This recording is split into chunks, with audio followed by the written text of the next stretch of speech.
কত নামাজ সে মিস করেছে, কতবার মিথ্যা বলেছে।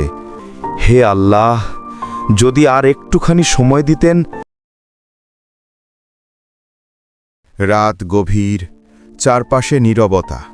একজন মানুষ হাসপাতালের বিছানায় নিঃশব্দে তাকিয়ে আছে ছাদের দিকে। জীবনের শেষ নিঃশ্বাস যেন তার বুকের ভেতর ধীরে ধীরে ভারী হয়ে উঠছে। হঠাৎ তার চোখের সামনে ভেসে উঠল শৈশবের দিনগুলো। মায়ের হাসি, বাবার ডাকে নামাজের জন্য জাগানো সকাল, সবকিছু যেন কালকের মতো মনে পড়ছে। কিন্তু তারপর মনে পড়ল কত নামাজ সে মিস করেছে, কতবার মিথ্যা বলেছে, কতবার কাউকে কষ্ট দিয়েছে, অথচ ক্ষমা চায়নি কখনো। একটা আওয়াজ যেন তার অন্তরে বাজে, এই জীবন ছিল একটি সুযোগ, আল্লাহর দিকে ফেরার সুযোগ। তুমি কি তা কাজে লাগিয়েছিলে? তার চোখে জল এসে যায়।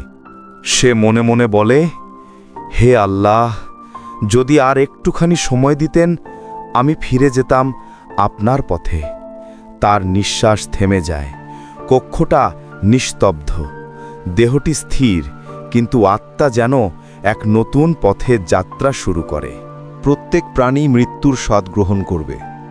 সূরা আল ইমরান, আয়াত ১৮৫। এই আয়াত যেন বাতাসে প্রতিধ্বনিত হতে থাকে।